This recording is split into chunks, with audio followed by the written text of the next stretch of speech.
President Michael D Higgins has led tributes to social justice campaigner and Focus Ireland founder Sister Stanislaus Kennedy, who has died aged 86. President Higgins said Sister Stan's contribution to Irish society was profound. For decades, she was a tireless voice for the marginalised. As the economy and society shifted, she spoke out for those left behind. Bless the food we're about to eat and bless the cooks. Young and idealistic, she left her Kerry home at 18 and entered into religious life. Described as dedicated and driven, her work for social justice began immediately. I deal with all kinds of families. They may be materially in need or they may be emotionally in need. She later recalled how she first met homeless people when she moved from Kilkenny to Dublin. It was a cause that she studied and would end up dedicating much of her life to. Social segregation of housing, I believe, is creating a new kind of poverty. In 1985, she set up Focus, the charity still running today. But who's going to fund Focus Point? Well, that's a very good question. I suppose that's one of the things about being in a position like mine. I start things with nothing. Later, in the early 2000s, she noticed the number of new arrivals to the country, some overwhelmed and needing help. She set up the Immigrant Council of Ireland. They're a huge benefit to our society and have the potential to be a huge benefit, not only economically, but socially and culturally as well.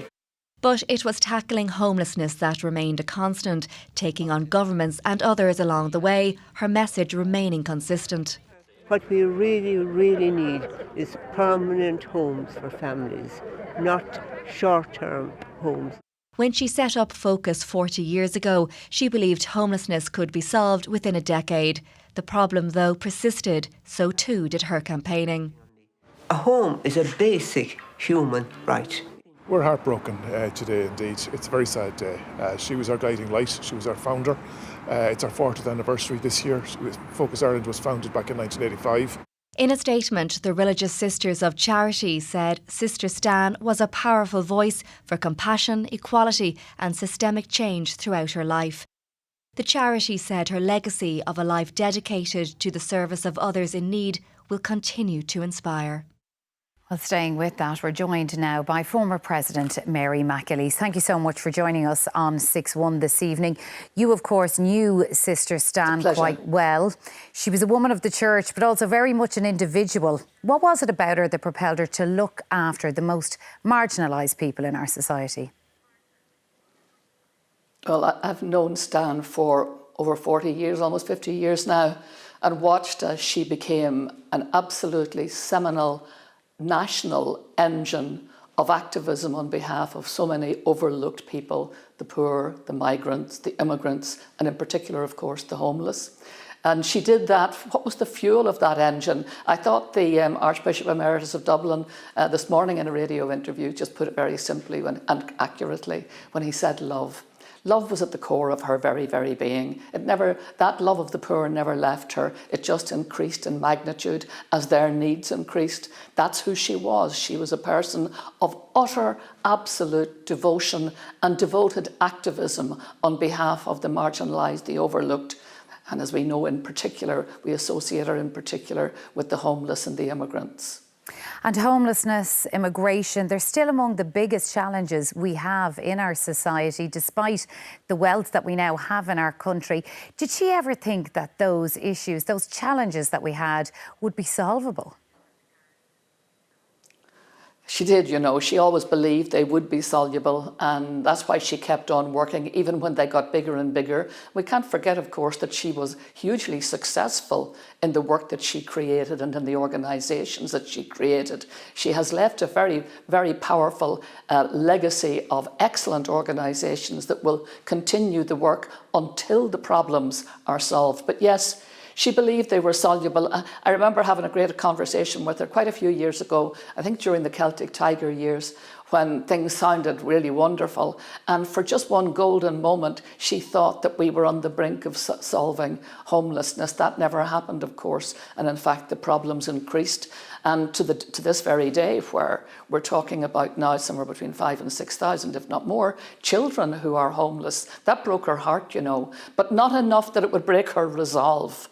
Because to the moment she drew her last breath, Stan believed all of us have a responsibility to love our neighbours in the way that we would like to be loved ourselves, with homes, with care, with support, with education, with opportunity, things that do not get, they don't get delivered equally to everybody in society. Sometimes the inequality of the delivery is heartbreaking because people with great abilities are left cast aside. She determined that that would not happen on her watch. The number of individuals who could say, and families who could say today that their lives were radically altered by Sister Stan's intervention in their lives. For campaigner that she was, and she took on government, she took on the church, always with formidable scholarship, may I say, because she was a great scholar. But in back of that, what fueled her was love of the human being, the person. She loved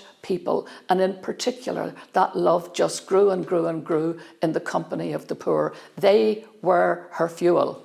Other people might be drained when they would think of the extent of the problems, not Stan. And will that be her lasting legacy, do you believe? The organisations she left in place to help with the challenges we face in society? Yes, there are undoubtedly quite a number of them. We all know Focus. I was involved with her way back in the day, back in '85, in setting up Focus, which has lasted now for 40 years and still has a lot of work to do and is doing it brilliantly. But I think of the Young Social Innovators, where she introduced young people in schools to how responsible they could become for solving the kinds of problems that she could see needed to be resolved. So we think of all and of course her work on behalf of her setting up of the Immigrant Council 25 years ago. She was ahead of so many posses. That woman was herself just one of those extraordinary classes of genius who saw what needed to be done and then did it, but didn't just do it on her own, knew that she would have to set up organisations to forward plan, to succession plan, that when she was gone, the work would continue, and it most assuredly will, because there was no better succession planner than Sister Stan.